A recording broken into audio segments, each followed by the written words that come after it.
Good morning. Nice to see you all.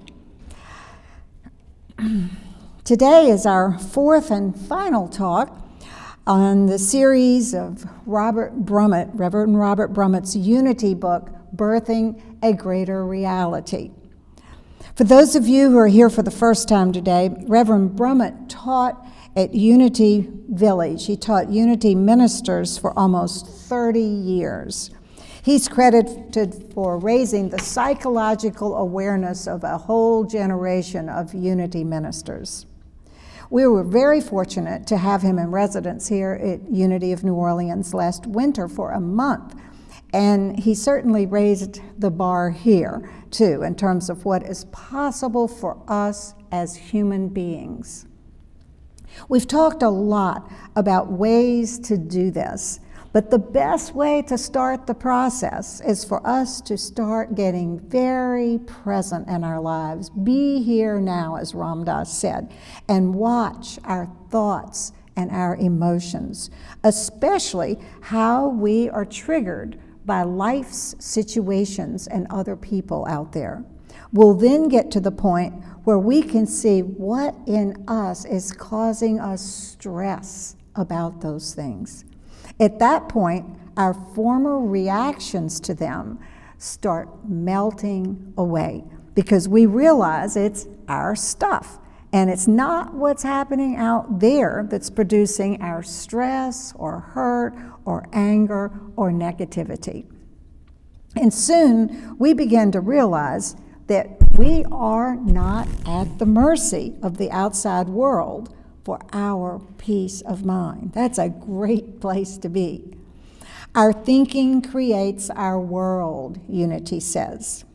Reverend Brummett says that we can get to the point where when things happen that trigger us, we'll just think to ourselves, of course we're going to notice them, and we'll just think, noted.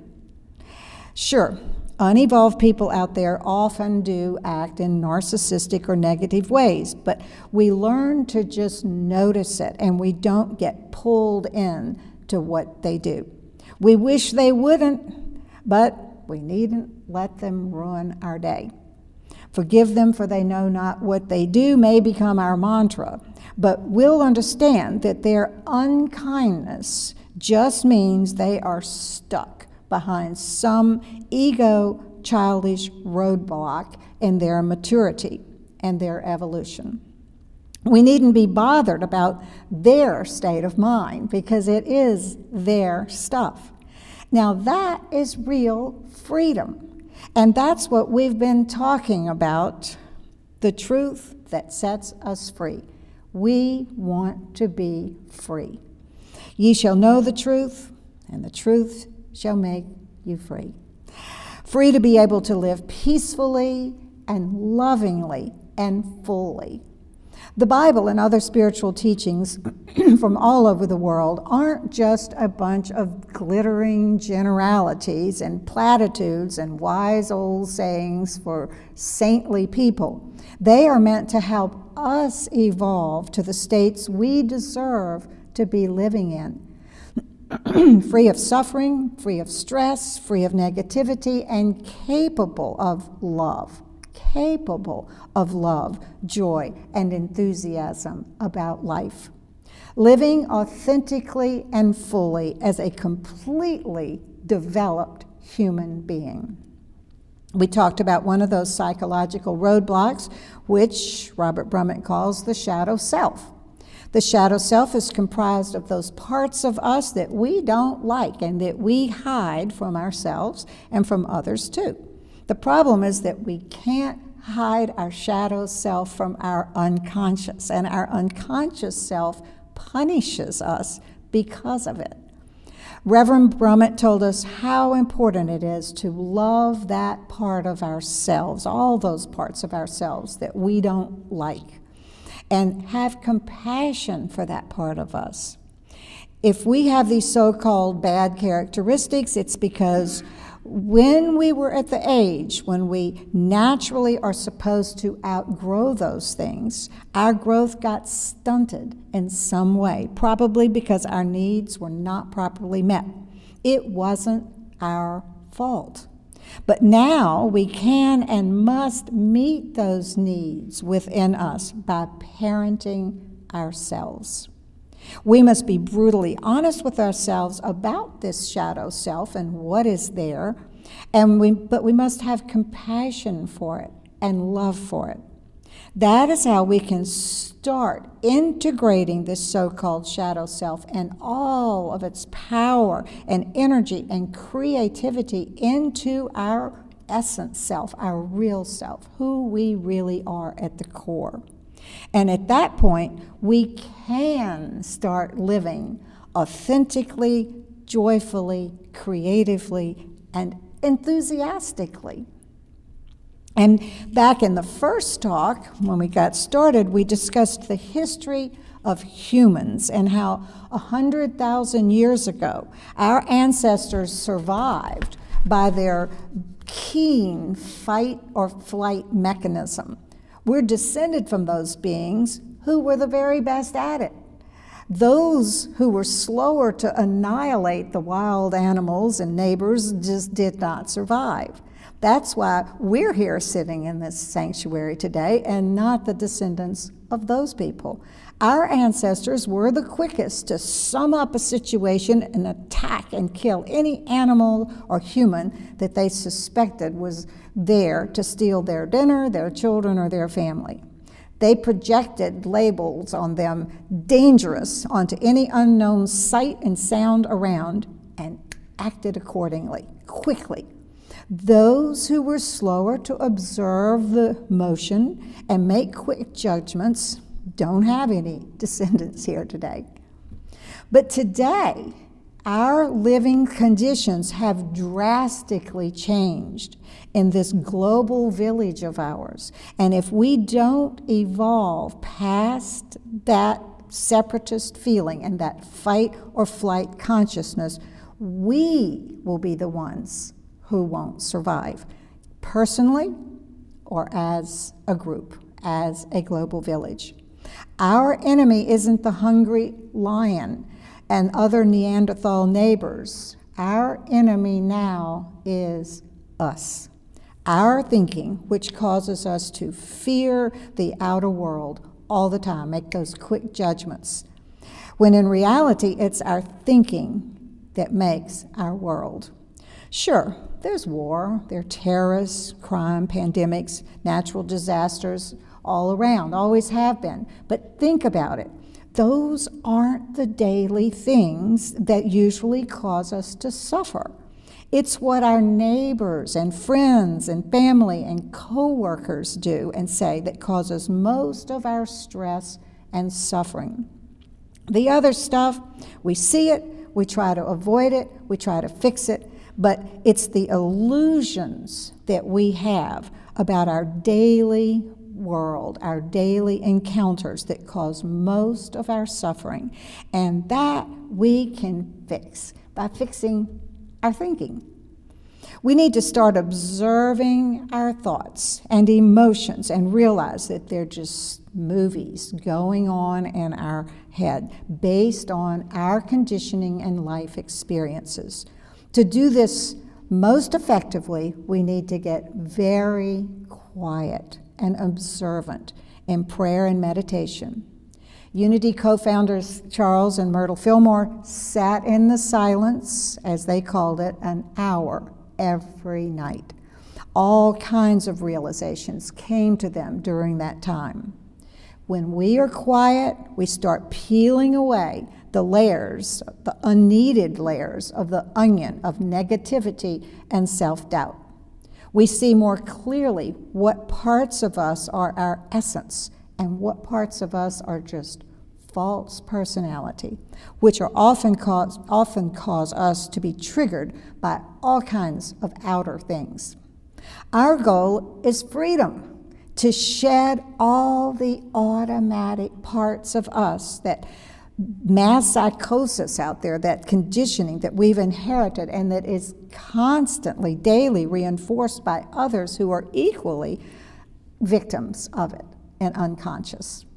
We need to look no further than Hitler and the millions of Germans who blindly followed his narcissistic, neurotic, Nazi nature, all the way to the Nuremberg trials, when the Nazis justified themselves by saying, "We were just following orders." But the world said, "Nope, you should have thought for yourself." Well, that's what Reverend Brummett is asking us to do. Think for ourselves about what we're accepting as normal. Brummett said that we've evolved as far as we can evolve physically as a species. The next step in evolution has to be in our consciousness, and only we can do that. A part of that is recognizing our inherent goodness. It's honoring that divinity in ourselves and in everyone else on our planet. It's learning that a me consciousness isn't going to make us happy. A we consciousness will. He says that we must realize that we are dreaming that we are separate human beings living within time and space. In this dream, we are born and we die.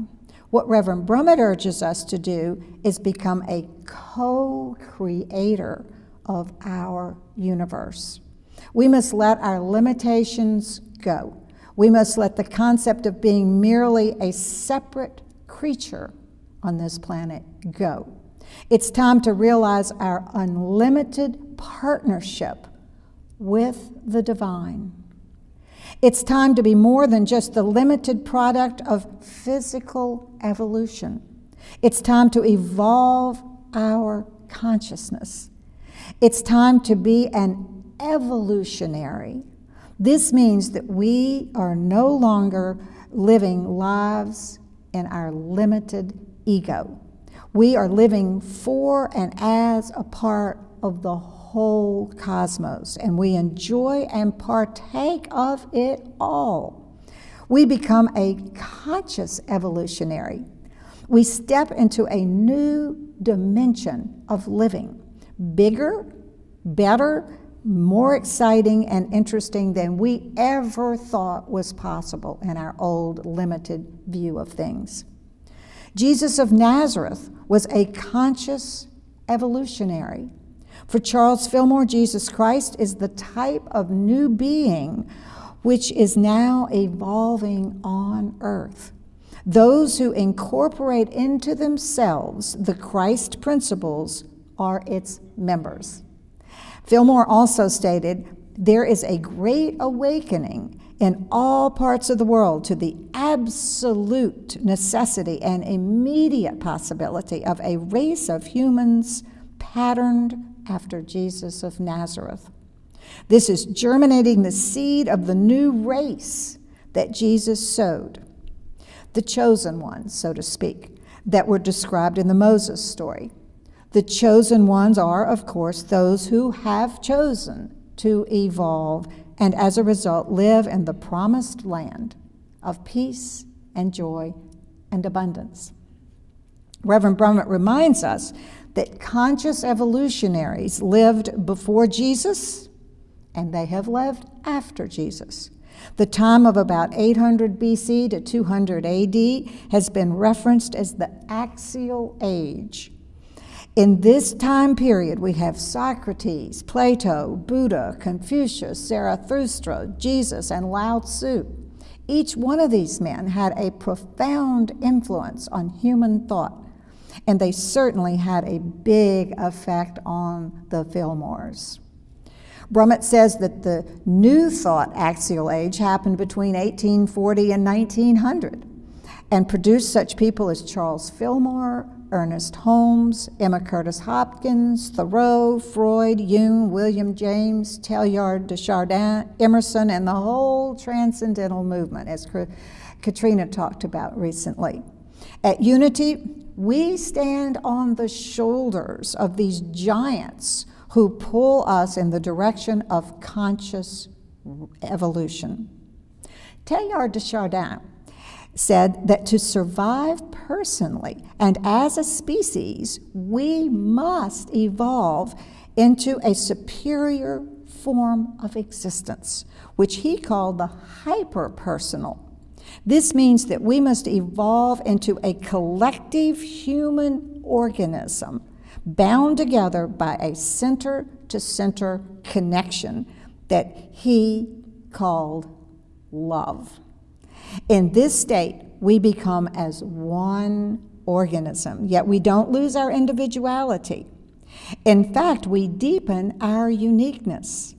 As we go deeper into our own nature, we discover that we are united with all beings. To reach this state of hyper-reflection, the personal ego must constantly abandon itself, constantly, minute by minute. He referred to the words of Jesus, "Whoever finds his life will lose it.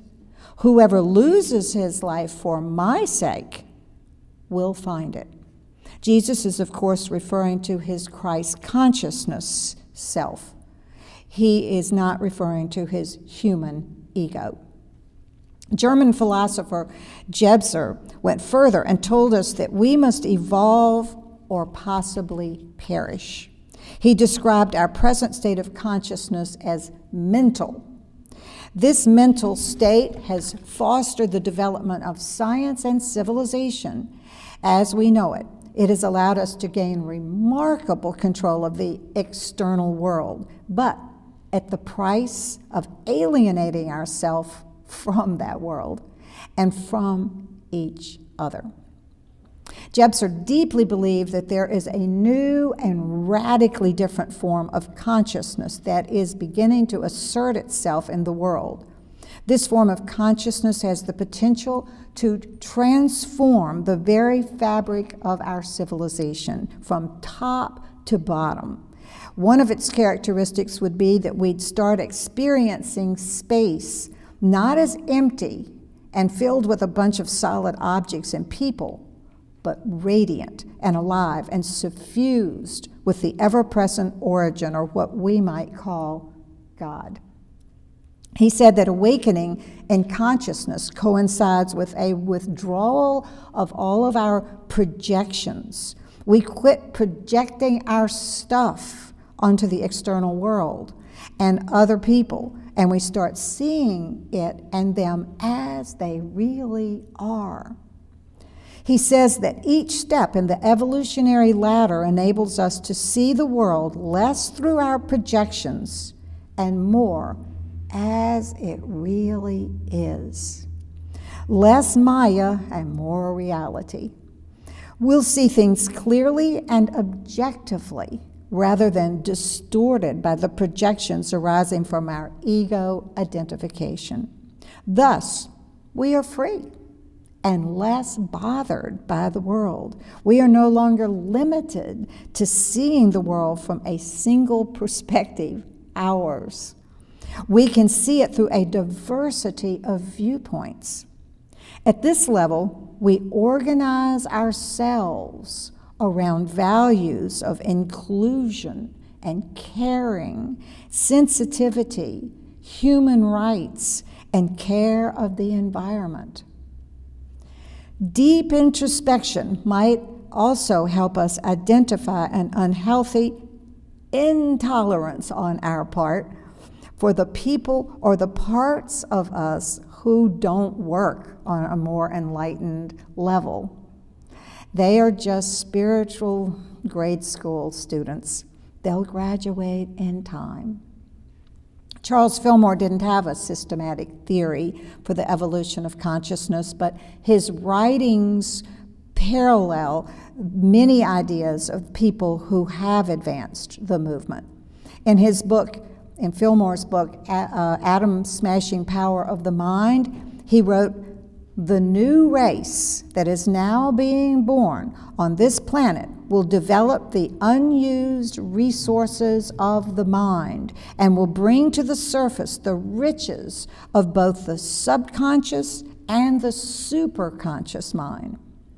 Fillmore had the vision of a greater reality that he believed would become manifest on earth.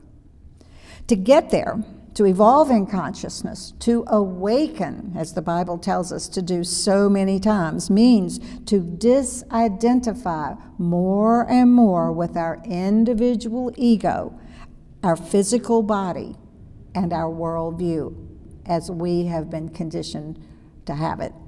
This takes practice, and it is accelerated when we work with a sangha or a group of people on our spiritual path, which is why we work together here. We can all read on our own at home, but we work together in classes and here on Sundays. Early humans' strongest drive was for self-preservation. As we evolve, the sense of self subsides, and we identify more and more with all humans as a group. This evolution is inward. Now, at times, we are pulled back into old patterns. We all know that.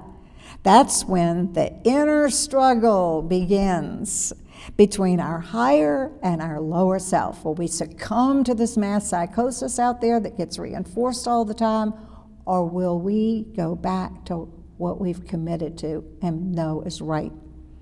That is the struggle that goes on throughout the Hindu Bhagavad Gita. That's the struggle that Buddha often spoke of. It's the struggle the whole Bible is about. The creation of a perfect man in the Garden of Eden, his fall, and his incessant battle after that to regain his original divine self, as seen in the story of the prodigal son, for example. The Bible talks about how to do this, building an ark, metaphysically, to carry us through tough times with our inner battle between our higher and lower self. This is the effort we must make. It is an effort. I don't know if any of you were Episcopalian like I was, but remember that song, Onward, Christian Soldiers? I never quite understood that, but I do now. This inner battle that we must wage to evolve from what we think we are to what we really are, which is divine and perfect. It is the mythic battle between good and evil that we see in such ancient stories as Armageddon in Revelations in the Bible, but also in modern stories like Star Wars, which I'm sure you're all familiar with. We must break out of our old shell and be born anew. The eggshell protects the embryonic chicken, just as the chrysalis protects the embryonic butterfly. But sooner or later, the shell and the chrysalis have to be broken open so that the chick and the butterfly can come forth. If the shell and chrysalis are not broken, the chicken and the butterfly will simply perish. Such is our dilemma. Our old forms of identification as an unevolved primitive human species must be released if we're ever going to realize our true potential as a more evolved species ready to thrive with new life views in our environment as it is. Just as DNA patterns govern each cell within our body, so we are cells in a single body governed by the divine pattern of cosmic evolution. That development shell may be anything that serves us as a developmental structure. For example, familial relationships, social roles, our professional identity, our worldview, or even our body. These structures may be essential in our development, but like the caterpillar's chrysalis, if we hold on to those too long, our evolution is arrested and we suffer. We just never become anything. We just exist through 90 or 100 years. We never become who we really are. In letting these things go, we must remember that what is real is never lost. We're not letting go of who we really are. We're only losing our illusions about life and ourselves. we can become quite attached to our false personalities and egos because they seem necessary at times, and at times growing up they were. The pain of breaking them down is proportional to our degree of resistance, though. Our ego will fight for its life, as anyone who has worked with the Course of Miracles knows. But breakdowns of this false self and the ego are not inherently painful. It's freeing. It can even be joyful if we are awake and non-resistant to it.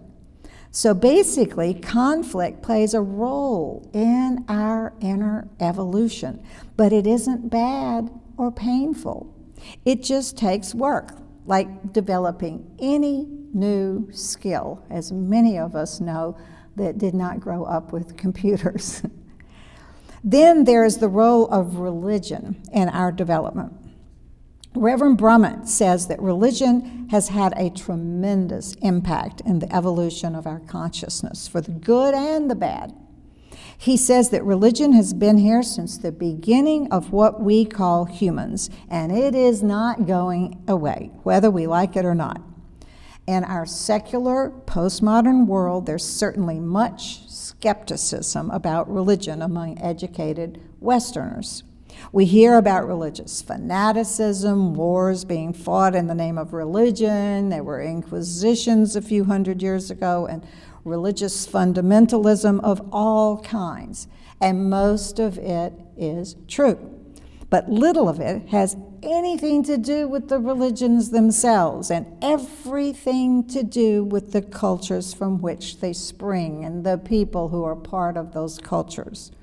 Throughout history, religion has been a stronghold of values, humanitarianism, and human knowledge.